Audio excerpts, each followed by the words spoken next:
Bismillahirrahmanirrahim. Alhamdulillahi Rabbil Alamin. Wassalatu wassalamu ala Rasulil Amin, Nabiyyina Muhammad wa ala alihi wa sahbihi ajma'in, wa ba'du. Pelajaran kita dalam kitab Al-Fiqhul Manhaji, kitab fiqh dalam mazhab Syafi'i. Bab yang kita belajar ini iaitulah Kitabus Sulhi, bab rundingan ataupun suluh, perdamaian. Di mana dalam suluh ini ada rukunnya. Rukun yang pertama, orang pihak yang berunding, orang yang nak berunding dan juga orang yang dirundingkan. Satu. Rukun yang kedua, sirah, lafaz perundingan tu, setuju dengan tak setuju. Rukun yang ketiga yang kita bincang ni iaitulah perkara yang dirundingkan. Ada perkara yang kita boleh runding dan ada perkara yang tak masuk dalam perundingan. Kalau runding pun tak jadi. Itu dia panggil perkara yang dirundingkan. Perkara yang pertama, perkara yang dirundingkan mestilah diterima sebagai hak. Ini yang kita telah bincangkan secara panjangnya. An yakuna haqqan li adami. Perkara yang kita runding itu hak seorang anak Adam, itu hak dia. Tapi kalau kita runding dalam hak Allah, maka perundingan tersebut tidak dikira dan terbatal, bahkan haram. Apa yang dicontoh dalam kitab kita ni ialah perundingan tentang nak menggugurkan salah satu daripada hukum had, hukum hudud. Jadi orang ni kata tak apalah, kita tak sah jatuh hukum kat tangan lah, kita tukar-tukarlah hukum lain sebagaimana yang telah berlaku pertukaran hari ni. Maka itu dia panggil satu perkara yang tidak sah mengikut Islam. Kalau sah mengikut undang-undang orang putih ni pun, ikut Islam tidak sah. Kerana hudud ini hak Allah. Apabila terlaksana ke atas seorang tu telah melakukan perbuatan jenayah dan peringkatnya telah sampai di pendakwaan, maka tidak ada hak lagi siapa-siapa boleh menggugurkan hak Allah SWT ini. Maka hukuman mesti dilakukan dan pelaksanaan mesti dijalankan. Tapi apa boleh buat, di zaman kita ini sudah bertukar undang-undang jadi undang-undang orang putih, maka tak terlaksanalah hukum Allah. Tapi kita sebagai seorang Muslim wajib dalam hati kita bahawa hukum Allah Ta'ala itu mesti dilaksanakan. Boleh ke tak boleh, usaha setakat mana boleh. Hari ini kita kata hukum Allah nak laksana, tapi undang-undang yang menghalangkan. Undang-undang, perlembagaan. Ubah perlembagaan kita yang buat. Ataupun kita mewarisi perlembagaan itu daripada orang putih, daripada Inggris. Inggris sudah 50 tahun lebih sudah berangkat. Kenapa kita tak boleh ubah? Itu tanggungjawab masing-masing lah orang yang bertanggungjawab, iaitulah orang yang memerintah. Perkara yang kedua dalam rundingan itu, iaitulah perkara yang dirundingkan itu mestilah hak pihak pendakwa yang menuntut. Jadi kalau dia pergi runding hak orang, nak ambil ke dia, ini bukan perundingan ni, nak merampas nama dia. Maka syarat yang kedua ini, jika perkara yang dirunding bukan hak pihak pendakwa, bukan hak dia, rundingan tersebut tidak sah kecuali jika rundingan tersebut membabitkan orang yang berada di bawah jagaannya atau pengawasannya. Dia panggil hijr. Seperti yang dimaklumi, hijrun itu maknanya orang yang tak cerdik. Istilah orang kita hari ni, orang OKU, orang kelainan upaya, dia panggil orang yang tak cerdik di bawah tanggungjawab kita. Maka bolehlah kita penjaganya mengambil tanggungjawab berunding. Tapi wa fi hijrihi, dia kata hijrihi ini di bawah jagaan orang tu, di bawah pengawasannya. Jika seorang wanita yang telah diceraikan mendakwa, anak yang ada dalam jagaannya ialah anak kepada suami yang menceraikannya. Dia kata anak dia itulah, tetapi suami itu menafikannya. Sudah. Suami kata bukan anak saya. Kalau anak saya, takkanlah saya cerai amak dia tu.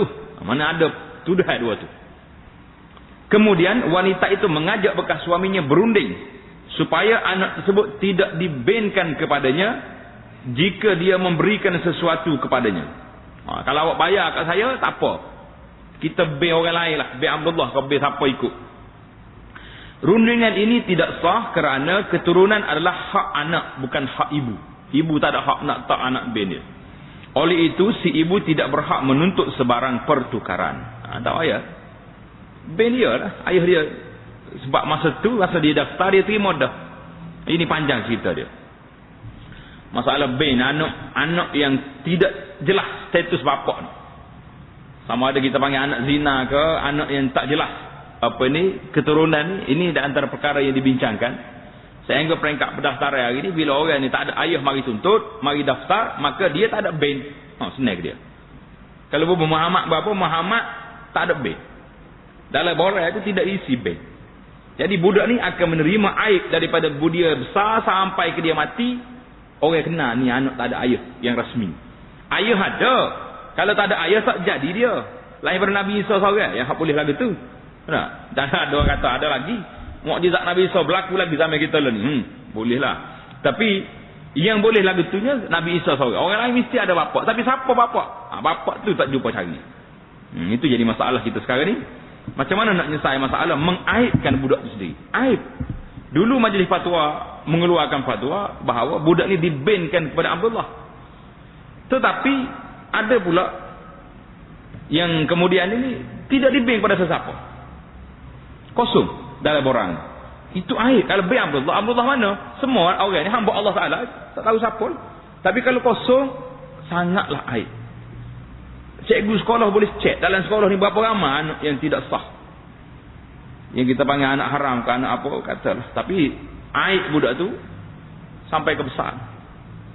Kalau saya dia ni baik hafal Quran, nak jadi imam, orang kata anak siapa tu? Allahu Akbar. Kita rasa sedih dengan suasana yang berlaku. Dahlah dia tu mangsa, budak tu mangsa kepada kerakusan nafsu dua yang melakukannya tu.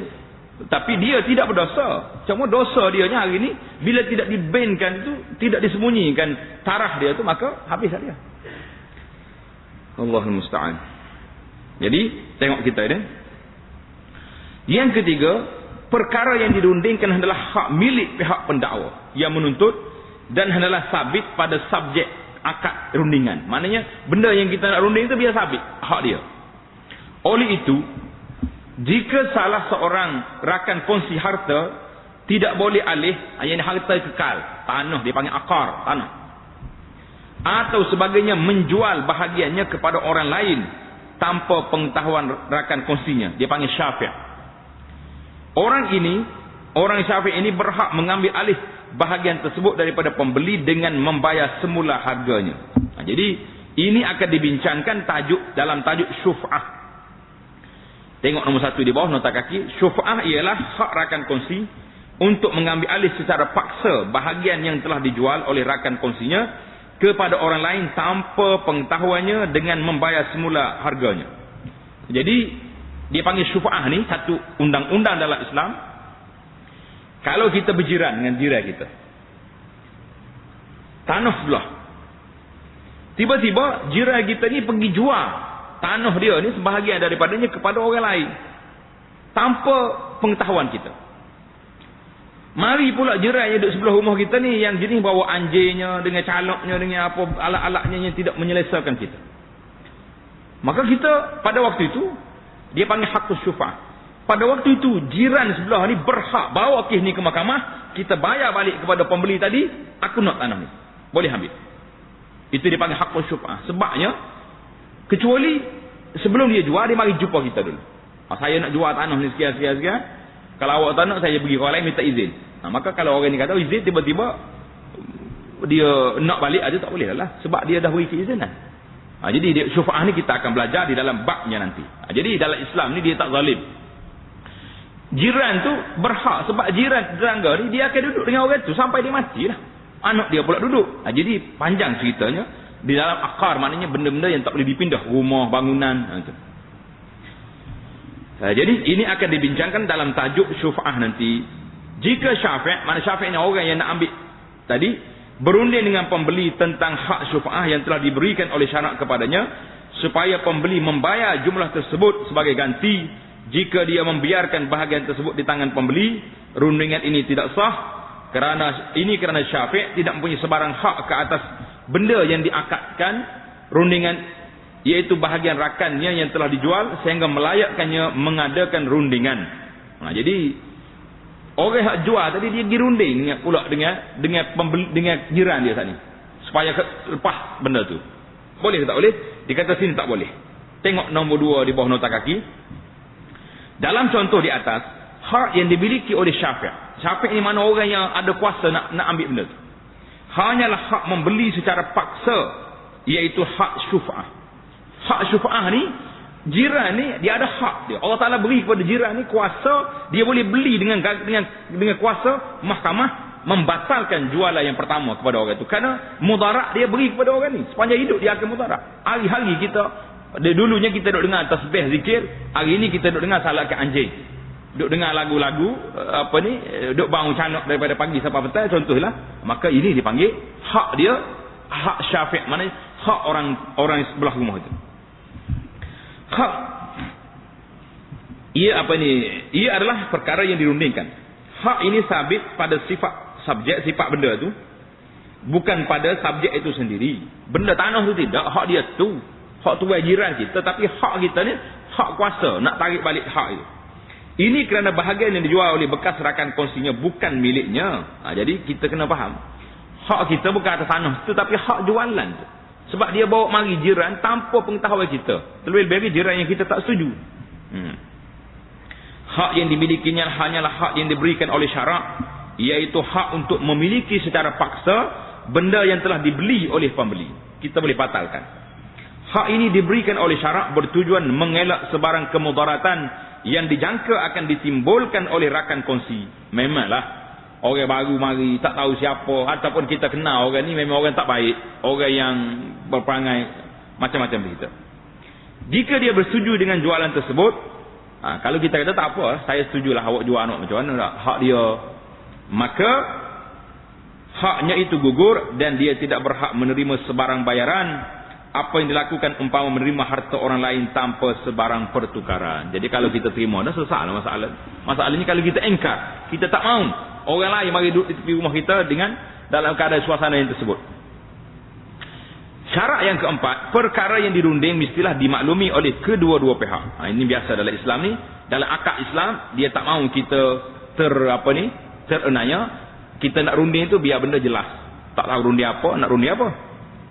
Jika perkara yang dirundingkan itu tidak diketahui oleh salah satu atau oleh kedua-dua pihak, rundingan tersebut tidak sah kerana wujud risiko, wujud gharar, penipuan yang tidak dibenarkan. Kita tak tahu. Apa benda kamu runding ni? Adalah tu benda apa? Dia tak boleh. Oleh itu ia termasuk dalam kategori rundingan yang menghalalkan yang diharamkan oleh Allah, maka rundingan tersebut tidak sah dan terbatal. Kita pergi kepada rukun yang keempat, al-musalah alaih, perkara yang dituntut. Apa benda yang kita tuntut? Perkara yang dituntut ialah pampasan yang diterima oleh pihak pendakwa daripada pihak yang didakwa sebagai ganti kepada hak yang didakwa. Sudah. Tih pelakon ni. Nak faham istilah dia apa payah. Beberapa syarat perlu dipenuhi. Jadi perkara yang dituntut, apa benda yang kita nak tuntut dalam perdamaian ni? Jadi bayaran pampasan tu bayar dan ganti rugi yang diterima oleh pihak pendakwa daripada pihak yang didakwa. Jadi pendakwa kata hak ini hak saya. Yang didakwa kata tidak apalah, oleh kerana awak dakwa hak awak dan saya pun bayar. Itu. Maka di sini ada beberapa syarat. Yang pertama, perkara yang dituntut mestilah berbentuk harta yang dibenarkan oleh syarak. Jika rundingan yang dibuat memerlukan perkara yang dirunding digantikan dengan arak atau khinzir atau peralatan yang melalaikan, misalnya nak suruh tukar dengan gitar, dengan piano, dengan alat-alat muzik ni yang melalaikan, rundingan tersebut tidak sah kerana barangan seumpamanya tidak diterima sebagai harta oleh syarak. Harta pada pihak dunianya, syarak tidak menilai dia sebagai harta kerana dia ni benda-benda lara yang tidak ada nilai di sisi Allah. Ini kerana akad rundingan bersifat pertukaran. Dengan ini perkara yang dirunding dan perkara yang dituntut sama seperti barangan yang dijual dan harga yang dibayar di dalam akad jual beli. Jadi kita kena fahamlah, suluh ni sama lebih kurang dengan jual beli. Barang-barang itu mesti jelas yang boleh dijual. Perkara yang tidak diterima sebagai harta oleh syarak tidak boleh menjadi barang pertukaran dalam jual beli. Oleh itu, perkara yang tidak boleh menjadi barang pertukaran dalam jual beli tidak boleh menjadi barang gantian di dalam akad rundingan. Tak boleh terima. Tidak salah jika pampasan tersebut berupa barangan, seperti permaidani misalnya, ataupun hutang seperti 1,000 dinar, 1,000 ringgit lah kita letak, atau perkhidmatan seperti kebenaran untuk tinggal di sebuah rumah selama setahun, kerana semua ini diterima sebagai barang pertukaran dalam akad jual beli dan semua akad yang membabitkan pertukaran, al-muawadah dipanggil. Dengan itu ia sah dijadikan sebagai pampasan dalam akad rundingan ini. Terdapat banyak contoh yang telah dibincangkan sebelum ini. Jadi contoh dia tak nak bawa lagi, kita rasa pun kita boleh tengok ke belakang. Yang kedua, perkara yang dituntut adalah milik pihak yang didakwa. Jika rundingan telah dibuat bagi memperoleh sesuatu pampasan, kemudian didapati barang tersebut bukan milik pihak yang didakwa, kita didakwa bagi orang lain, apa jadi? Contohnya barangan tersebut adalah barangan curi, la ilaha illallah, atau rampasan atau sebagainya. Rundingan tersebut tidak sah walaupun pihak pendakwa telah memperolehinya. Ini kerana pihak yang didakwa menyerahkan barangan yang bukan miliknya. Dengan ini tidak wujud sebarang rundingan, kerana pihak yang didakwa tidak boleh berunding untuk menyerahkan barangan milik orang lain. Kita hidup berunding, dia suruh barang dia curi, bukan hak dia tu, hak tuan barang tu lah, kena hantar balik kepada tuan. Syarat yang ketiga, barang yang dituntut mestilah dimaklumi oleh kedua-dua pihak. Tanpa sebarang pengetahuan mengenai pampasan akan menyebabkan berlakunya pertelingkahan, dan ini sudah tentu akan menyebabkan akad tersebut terbatal. Itu syarat-syarat nak sahnya perdamaian al-sulhu. Sekarang ni kita masuk kepada bab yang agak realiti kepada kehidupan kita hari ni. Dia panggil at-tazahum 'alal huquqil mushtarakah. At-tazahum 'alal huquqil mushtarakah, iaitulah berlaku pertindihan hak ke atas harta yang dimiliki bersama. Jadi terjemahan dalam kitab ni dia ringkaskan, dia kata penggunaan harta awam. Betul lah tu.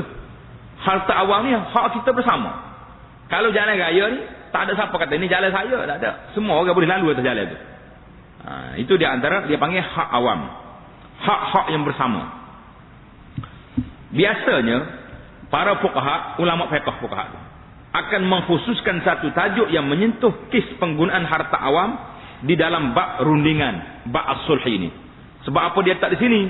Mereka menjelaskan perkara yang boleh dan tidak boleh dirundingkan. Di sini kami nyatakan sebahagian daripada penggunaan harta awam ini. Jadi kita cuba tengok setakat mana yang kita boleh.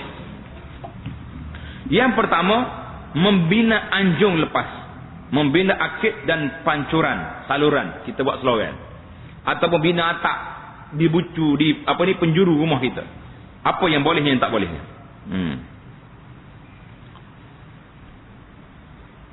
Anjung lepas ialah atap yang menjolok keluar daripada bahagian dinding luar. Biasa kan kita buat rumah, mesti ada atap hak lebih. Itu lebih daripada hak rumah. Akid ialah jalan berbumbung. Dia panggil di sini apa ni? As-sabat, saqifah. Saqifah ni di antara dua rumah, dia sambung atap tengah. Jadi orang lalu ikut bawah. Biasanya zaman dululah, ataupun zaman kita hari ni mungkin dia buat jambatan. Kok atas di antara dua bangunan, kita buat jambatan boleh lalu ikut bawah. Apa ni? Yang ketiga, pancuran ataupun saluran ialah saluran air daripada bumbung. Jadi kita tahulah. Satu dipanggil anjung. Anjung ni atap kita keluar. Satu lagi dipanggil dia sejumlah sini saqifah dengan mana akid, iaitulah atap yang dibuat di antara dua bangunan. Jadi apa syaratnya kalau kita nak buat benda ni? Ketiga-tiga binaan ini mungkin ada yang dibina di jalan awam dan ada yang dibina di jalan persendirian dalam tanah kita. Semua keadaan ini membabitkan hukum yang tersendiri. Yang pertama, binaan yang dibuat di jalan awam. Kita nak buat binaan ni, kebetulan rumah kita di tepi jalan raya. Macam mana nak buat? Jalan awam ialah jalan laluan yang boleh digunakan oleh semua orang dan bukan khusus untuk seseorang individu. Oleh itu tidak dibenarkan melakukan sesuatu yang boleh menyulitkan orang lain di jalan ini. Contohnya membina anjung lepas. Jalan berbumbung dan pancuran, kerana jalan ini adalah hak semua orang, bukan hak persendirian. Jika ada individu yang melakukan binaan yang menghalang orang lain melaluinya, ia wajib dirobohkan. Ini berpandukan sabda Nabi sallallahu alaihi wasallam, la darara wa la dirar.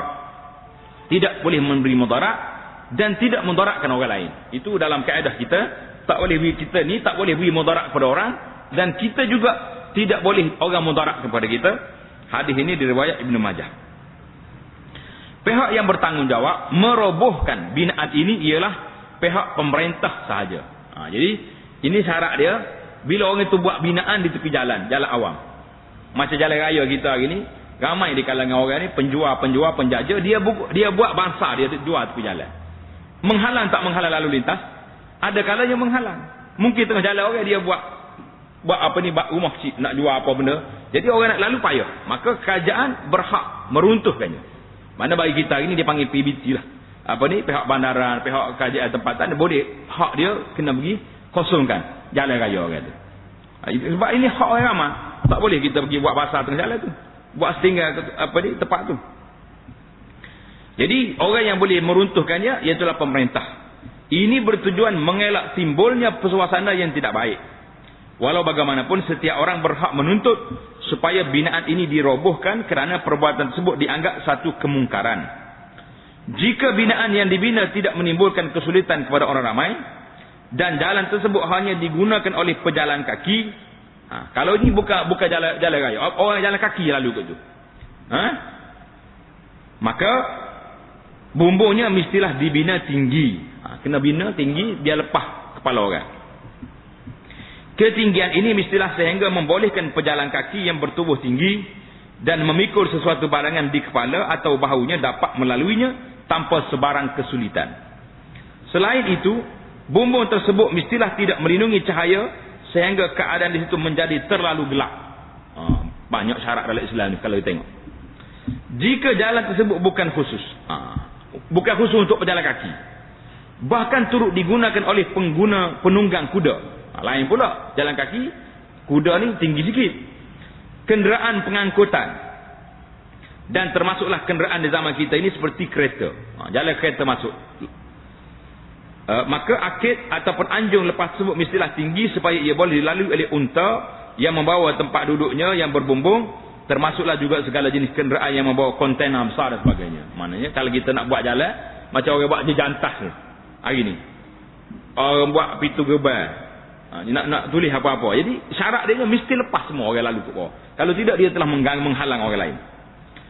Hujah ini bagi menyokong keharusan membina binaan yang selagi mana tidak menimbulkan kesulitan ialah hadis, suatu hari Rasulullah sallallahu alaihi wasallam memasang sebuah pancuran di rumah bapa saudaranya Al-Abbas bin Abdul Muttalib dengan menggunakan tangannya yang mulia, dan rumah tersebut terletak di jalan menuju ke masjid Rasulullah sallallahu alaihi wasallam. Jadi Nabi sendiri pernah pasang anjung, pernah pasang saluran mizab ini untuk rumah Abbas pak saudara dia. Dengan ini terdapat nas yang menyebut tentang pancuran air. Nasnya saluran air ya, tetapi kes lain dikiaskan kepada hak ni. Jadi oleh kerana ada nas secara juz'iyat, maka kita umumkan nas itu. Benda-benda lain pun boleh kita buat, tapi dengan syarat tidak menghalang orang lain. Semua perkara ini haram dirundingkan sama ada oleh pemerintah atau orang lain, kerana ruang udara tidak boleh dimonopoli melalui akad.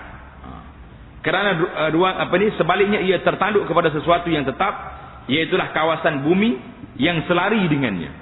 Jadi kalau kita kata olehkan awak, tanah awak, tapi udara bukan hak awak, kita nak buat bangunan, nak turun ke atas ke dalam tanah orang, tak boleh.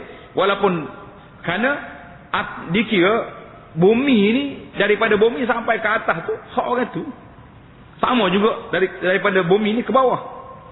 Tak boleh kita pergi korek di bawah dia duduk atas, gerai tanah dia untuk atas je, kita masuk ke bawah, tak boleh. Jadi pasal itulah bila orang ni curi tanah orang, dalam hadis Nabi sallallahu alaihi wasallam kata, siapa dia curi tanah orang walaupun sejengkal, tapi yang dikiranya 7 lapis bumi tu ke bawah tu, pasal semua hak dia belaka. Udara pun udara dia juga. Itu. Maka jika dia tidak kemudaratan, Juga kerana jika binaan ini memudaratkan, rundingan tidak diharuskan sama ada dengan gantian atau tidak. Jika ia tidak memudaratkan, pembinaannya yang berhak ke atasnya, kesimpulannya, apa saja berkenaan jalan yang orang awam ada hak ke atasnya, ia tidak boleh diganti dengan benda lain. Contohnya, dia panggil di sini, contoh dia politrafik. Politrafik apa pula di sini ni?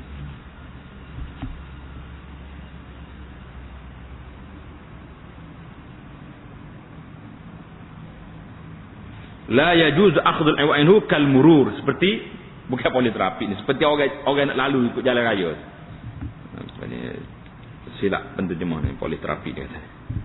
Jadi orang nak lalu tu hak dia, kita tak boleh nak sekat nak buat tu. Itu jalan awam. Hari ni anda duk perhati satu perkara yang mesti diambil perhatian oleh pihak bertanggungjawab, iaitulah tentang pasar malam. Pasar malam kita ni banyak dia buat di atas jalan raya. Ada kalanya dia buat di tepi jalan besar. Contoh jalan kita ni, jalan Kuala Kerai Kota Baru. Berapa banyak jam berlaku bila ada pasar malam di tepi jalan. Kalau nak buat pasar malam juga, buat tengah padan. Yang ada parking keretanya, yang ada tempat orang berhenti, ada tempat jualannya. Tapi kalau duduk main buat pasar, buka kemah kita di atas jalan raya, kalau mengikut fiqhnya, perbuatan tersebut satu kesalahan. Kerana dia menghalang lalu lintas. Lebih lagi musim perayaan. Musim perayaan ni menyebabkan orang jam. Daripada sana sampai ke sana sampai 1 jam. Itu halangan sebenarnya, halangan. Tapi pihak berkuasa tidak tahu apa mazhab yang dia pakai. Boleh lepas benda-benda begini. Apakah takut pihak penjajah ni demonstrasi ke apa benda ke? Tapi kena ambil kira benda-benda macam ni. Ini hak orang awam. Membuatkan lalu lintas siapa berjam teruk oleh kerana orang duk berhenti di pasar malam. Pasar-pasar nak buat pasar malam buat, tapi buat di pasar malam ke pasar pagi ke, buat di tempat yang khusus dalam kawasan, dalam di padang yang ada parking keretanya, yang adanya yang tidak menghalang lalu lintas. Jadi kalau tidak, kita buat kesalahan kepada orang, mengganggu hak orang awam. Jalan raya orang awam, semua orang bayar, tapi kita pergi buat basah, kita pergi buka kemah atas jalan raya tu buat apa? Ada setengah orang ni pula jenis jual kereta tepi jalan. Pergi parking kereta tepi jalan, ambil tong air, tak ada tu. Tu minyak ke apa? Jalan ni jalan orang awam. Jalan orang nak pergi ke masjid, nak basuh kampung dia tak kereta di situ. Itu satu kesalahan, mengganggu hak orang lain. Banyak masalah kita ni bila kita tidak belajar fiqh. Dia kata kajian tak marah, bukan soal kajian. Kita jangan duk kira kajian sangat. Kita kira fiqh Islam. Sama ada dia jalan undang-undang, tak jalan undang-undang, cerita lain. Tapi kita ni hak sebagai seorang Muslim, kata Muslim, tak boleh kita ganggu jalan raya orang. Baiklah, itu jalan umum. Kita berpindah kepada binaan di jalan milik persendirian. Kalau jalan ni jalan orang hak kita, dalam tanah kita pula, macam mana nak buat? Jalan milik persendirian, jika hanya dimiliki oleh seorang sahaja, jalan tersebut adalah miliknya. Jika jalan tersebut dikongsi bersama oleh sejumlah orang, macam jalan dalam kampung kita, memanglah atas tanah kita, tapi dah berunding dah, sudah buat jalan khas untuk jalan. Sesuatu binaan hanya dibenarkan dibuat setelah mendapat kebenaran daripada semua yang terlibat, dan perkara ini tidak boleh dirundingkan lagi. Nak runding tak boleh, sebab kita dah setuju ini hak rizak jalan. Jangan duk akak ni. Cumanya kadang-kadang kita sebagai seorang Muslim, tengoklah juga ada setengah orang tu tanah dia memek batu tara dia sapasin. Kawasan ni kawasan tempat kona, tempat selikur. Dia tak batu situ yang menyebabkan jiran di belakang rumah dia nak masuk cukup payah. Sebagai seorang Muslim, saya berilah nasihat kepada muslimin dan muslimat. Ambillah, orang panggil timbang rasa, betul tanah kita memang batu sempadan duduk situ, tapi tak kita fikir saudara kita nak masuk rumah dia ke belakang tu bukan main susah. Terpaksa kena gostai kereta pusing balik nak masuk. Kadang-kadang tepuh dinding kita pula, kelahi pula kita. Jadi buka kat ruang sikit orang nak lalu. Boleh pahala. Setiap orang lalu jalan tu boleh pahala pada kita. Ni tanah saya ni. Betul lah tanah saya. Saya nak duduk berapa lama ya atas tunya. Lepas ni saya dalam tanah lah duduknya, bukan atas tanah. Jadi perasaan tidak ada perasaan. Berasa hak kita ni macam kita milik lah dunia ni. Kita ingat kita ni diberi kongsi oleh Allah Taala sementara duduk Dan kawan kita, jiran kita sebelah rumah kita perlu pada jalan, buka ke dia. Jangan duduk ketak sangat. Duduk main, ini batu saya. Betul lah batu hak tanah awak, tapi sahabat jiran tetangga tak ada hak, tak nak lalu sama. Tak ada pahala kalau kita dia lalu atas jalan raya, atas tanah kita. Itu dia panggil timbang rasa. Ini bab sulh ini banyak sebenarnya benda-benda yang patut kita bincang, kita rundingkan sama kita, biar boleh selesai banyak masalah. Apa peringkat kita tengok setengah rumah orang terpaksa kena buat parking kereta, buat store kereta dia tepi jalan raya. Jalan kaki masuk ke celah rumah kawan. Pasal tua tanah hak depan ni tak mahu buka jalan. Awak duduk belakang, tak kereta sini jalan kaki ke tepi pagar kawan. Subhanallah, sampai hati kita tengok dengar hari hujannya, anak kecilnya angkat barang makanan dia ni. Tapi dah perasaan tu sudah mati. Apa boleh buat? Ini hak saya. Lah. Hak awak nak macam mana? Memang hak dia sungguh. Dari atas kertas lah. Tapi hak jiwa, hak Muslim macam duduk mana? Itu masalah kita. Mereka yang disenaraikan sebagai berkongsi jalan ini ialah mereka yang punya pintu yang menuju ke jalan ini. Jalan-jalannya ada pintu rumah yang menghadap ke jalan ini, semua ada hak dalam tu. Mereka yang hanya mempunyai dinding tanpa pintu ke jalan ini tidak termasuk sebagai pemilik jalan itu. Jalan dia jangan mungkin jalan belakang. Sini dinding tak ada. Detail fiqh Islam. Pemilik rumah yang punya pintu ke jalan ini pula hanya berhak ke atas rumahnya saja. Dia tidak mempunyai sebarang hak ke atas jalan yang bermula daripada permulaan jalan masuk ke rumahnya hingga akhir jalan. Sebarang kerja binaan di luar haknya ini tidak perlu mendapat kebenarannya. Jadi setiap rumah tu, depan rumah dia tu hak dia. Yang seterusnya, yang kedua, membuat pintu baru menghadap ke jalan. Pintu baru nak pergi ke jalan macam mana? Orang yang berkongsi jalan berhak membuat pintu baru jika pintu yang bakal dibuat lebih dekat dengan jalan masuk, kerana ini bermakna pemilik telah mengenepikan sebahagian haknya. Cuma dengan syarat dia menutup pintu lamanya. Jadi dia tukar, tak mau dah guna jalan tu, dia nak masuk jalan alik belah kanan, maka dia tutup pintu sana, buka sini. Namun jika pintu yang bakal dibuat lebih jauh jaraknya daripada jalan masuk berbanding pintu yang sedia ada, dia hendaklah meminta izin terlebih dahulu daripada perkongsian lain, pengkongsi lain, tuan-tuan lain. Begitu juga jika dia membuka pintu kedua tanpa menutup pintu pertama. Jadi dia boleh masuk keluar masuk ikut melalui dua jalan. Jika orang yang membuka pintu tersebut tidak mendapat persetujuan daripada pengongsi-pengongsi lain, kemudian dia membuat rundingan untuk membayar mereka, rundingan tersebut sah kerana perkara tersebut termasuk mengambil faedah daripada tanah. Jadi untuk nak keizinan lalu dia berunding di situ, maka tidak jadi masalah. Baik. Masalah yang ketiga, membina bangku panjang atau menanam pokok di jalan. Ni memang timbul ni. Pokok batal ahli umur kita. Buah duduk dalam tanah orang lain. Nak macam mana? Ni tak tahu, hanya tu ada pergi kait juga tu. Mari sini. Pokok saya ni. Betul. Tapi jiran sebelah kata, duduk atas tanah saya pokok awak ni. Siapa hati dia pergi kait waktu tu. Berlakulah perbalahan. Dia main pokok saya dengan adalah tanah saya. Jadi kalau main balas macam ni, kerak dah awak ambil tak dari sana lah. Boleh. Banyaklah bahagian balas ni dah. Bahagian apa ni? Masalah ni. Tengok ni kata apa ni. Adalah haram membina sebarang bangku panjang atau tiang untuk membina dinding atau menanam pokok di jalan raya. Jangan buat atas jalan raya, kacau. Walaupun jalan tersebut luas atau binaan tersebut tidak menimbulkan kesulitan kepada pengguna jalan raya atau ia dibenarkan oleh pemerintah. Alasannya, binaan ini akan menimbulkan kesesakan dan menyempitkan laluan pengguna. Selain itu, dalam tempoh jangka panjang, kawasan tersebut seolah-olah menjadi hak milik persendirian dan mengenepikan hak pengguna jalan raya. Jadi dia buat rumah dia, contohnya dia buat atas tinggi, tapi tinggi itu duduk atas jalan orang. Itu pun tak boleh. Atas dasar ini tidak dibenarkan sebarang rundingan dalam kes ini jika pokok yang ditanam adalah milik persendirian. Namun jika pokok yang ditanam adalah untuk kegunaan dan kebaikan umat Islam, ia dibenarkan kerana tindakan ini tidak menimbulkan kesulitan. Jadi kalau kita tanam pokok kita duduk atas tanah kita, umbi dia tapi dia punya dahan dia duduk atas tanah awam. Jadi mengganggu orang lain.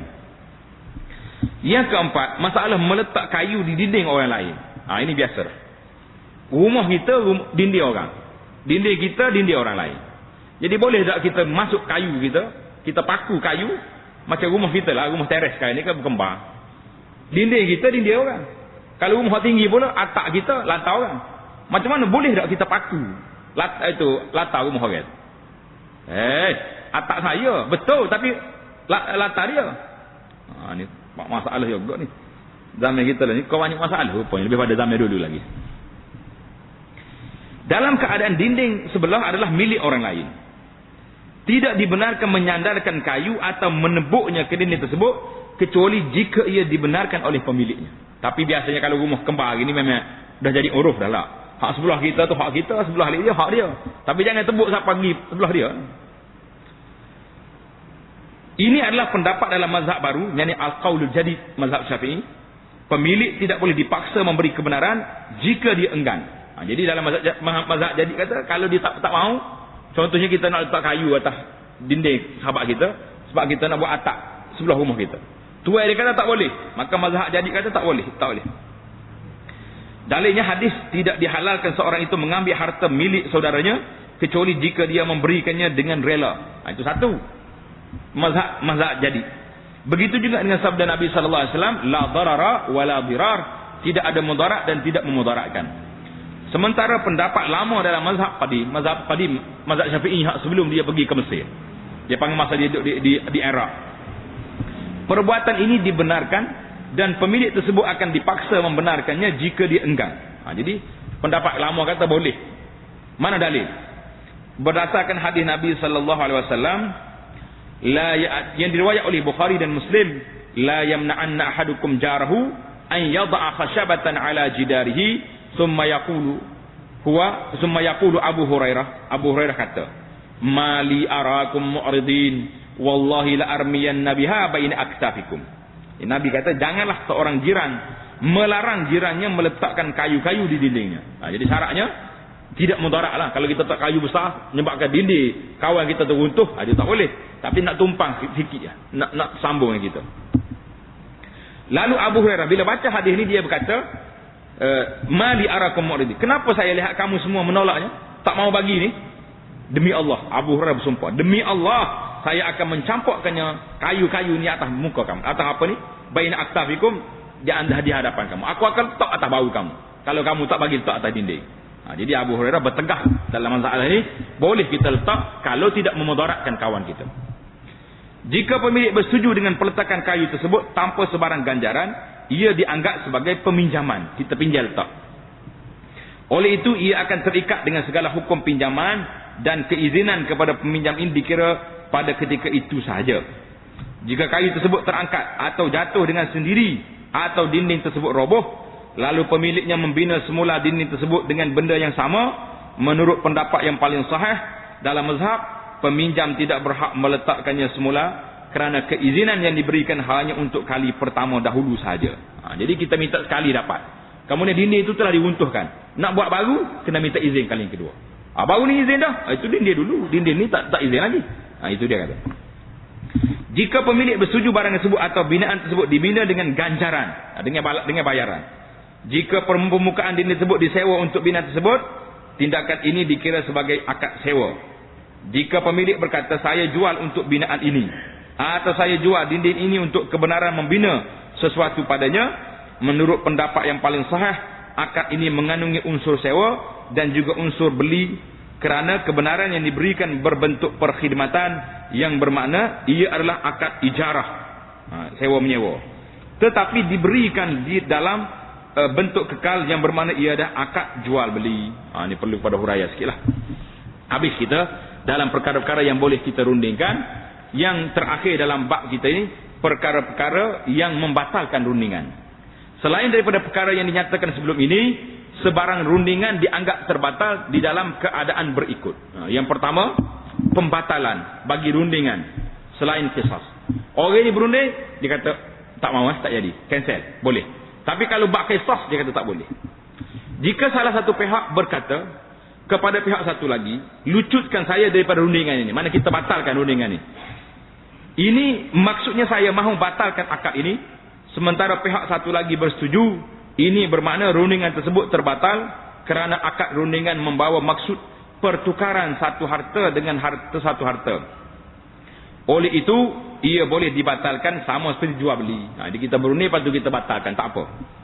Jika rundingan tersebut membabitkan qisas, ia tidak terbatal. Kisah di mana balah, kerak tangan, balah bunuh. Ini kerana pembatalan bermakna menggugurkan sama sekali hak pihak yang berhak untuk mendapatkan hukuman qisas ke atas pembunuh. Kerana rundingan bermakna memberikan pengampunan kepada pembunuh. Seperti mana yang anda maklumi, perkara yang telah digugurkan tidak akan ditarik balik setelah ia digugurkan. As-saqitu la ya'ud dalam kaedah fiqh itu. Bila kita gugur, kita kata, okeylah saya maaf pada awak. Dalam masalah harta. Orang ni buta yang kita, tiba-tiba kita kata, saya maaf lah awak tak payah bayar. Duduk seminggu kita nyesal. Tak jadi dia ni. Lepas aku maaf hutang aku ni, tak apa nak mari dari rumah pula dah. Kita pun kata, aku tarik balik, maaf dulu. Mu kena bayar juga 500 tu. Tak boleh dah. Dia panggil as-saqitu la ya'ud. Benda yang dah gugur dah, tak akan balik semula. Tadi kenapa kamu lepaskan hutang dia? Ni nak tarik balik, tak jadi. Tapi dalam masalah qisas, tak boleh digugurkan begitu saja, kecuali mesti ada perundingan lain. Tak bayar qisas, dia kena bayar dia. Itu ada. Oleh itu rundingan tidak boleh dibatalkan dalam qisas. Dalam keadaan ini pendakwa boleh menerima dia. Ditukar kepada bayaran, daripada kerak tangan pada bayaran. Dalam keadaan ini menerima dia bayaran penebus daripada pembunuh, bukan perkara yang dirundingkan sebelum itu. Jadi bukan kita berunding sebelum nanti. Kita runding hari itu benda lain. Alasannya qisas ini telah digugurkan kerana wujudnya syubhah, iaitu rundingan, dan ia berpindah pada gantinya yang dibenarkan, iaitu diat. Jadi boleh berunding daripada kerak kepada diat pada bayaran. Dalam masalah lain, masalah qisas. Bukan dalam masalah had yang orang yang buat benda zina tadi, tidak. Yang kedua, penyerahan semula disebabkan khiyar aib. Dia tengok ada benda cacat dalam barang ni. Contohnya, apabila seorang berunding untuk memperoleh suatu barangan, setelah dia memperoleh barangan tersebut, dia dapati terdapat kecacatan yang boleh merendahkan nilainya menurut amalan ketika itu. Seperti mana yang dibincangkan dalam jual beli. Orang ini berhak meminta khiyar, minta pilihan, dan mengembalikannya. Apabila barangan tersebut diserahkan semula, rundingan tersebut dengan sendirinya terbatal dan tidak sah. Kita berunding dah, siap-siap balik tengok, benda tak betul pula dah. Benda tu rusak, dia hantar balik. Boleh batal. Jadi dua perkara batal rundingan ini. Yang pertama pembatalan lain daripada qisas, yang kedua penyerahan semula barang yang disebabkan dengan ada cacat. Baiklah, hukum sesuatu rundingan setelah dibatalkan apa jadi? Setelah sesuatu rundingan dibatalkan, pendakwa boleh mengemukakan semula dakwaannya jika rundingan tersebut membabitkan penafian sesuatu. Seperti yang anda sedia maklum, rundingan yang disertakan dengan penafian adalah tidak sah pada dasarnya. Jika rundingan tersebut disertakan dengan pengakuan, pihak pendakwa boleh menuntut semula hanya barangan yang didakwa sahaja daripada pihak yang didakwa, kerana pembatalan rundingan tersebut menjadikannya seolah-olah tidak wujud. Semua perkara akan kembali semula seperti keadaan sebelum rundingan yang telah dibatalkan. Jadi orang ni duduk berunding dengan satu orang. Maka bila dia berunding, dia setujulah nak bayar setengah ke apa-apa. Tiba-tiba dia setuju pula nak membatalkan rundingan. Bila dia rundingan dibatal, dia balik semula kepada hak asal tadi, tuntutan asal yang pertama. Itu dia panggil bab rundingan kita. Itulah penjelasannya secara ringkas, dan kita akan masuk kepada bab yang ke-31, al-hawalah. Al-hawah ni dia panggil pemindahan hutang. Kita jangan rasa pelik ni, al-hawalah ni lah sistem banyak yang kita gunakan perbankan hari ni. Tak, kawan kita dekat Kuala Lumpur, boleh tak bagi duit kat saya nak butai duit 5,000, boleh? Kita pergi ke bank sini, macam ni, masuk, dia ambil dia kolok. Dia tak ambil duit kita duduk sini. Kalau duit kita terbaik kot dalam bank lalu kot, tak pergi duit di sini. Dia akan terima duit di bank yang sama di Kuala Lumpur. Itu dia panggil hawalah. Hawalah ni macam-macam lah sekarang ni. Melalui bank ada, melalui internet lagi, apa saja. Kalau dulu hawalah ni cara dia, kita tengok nanti insya-Allah dalam perbincangan seterusnya, babul hawalah, bab transfer, bab pertukaran. pemindahan hutang kepada orang lain. Bagaimana caranya? Insya-Allah kita akan dalam perbincangan kita akan datang.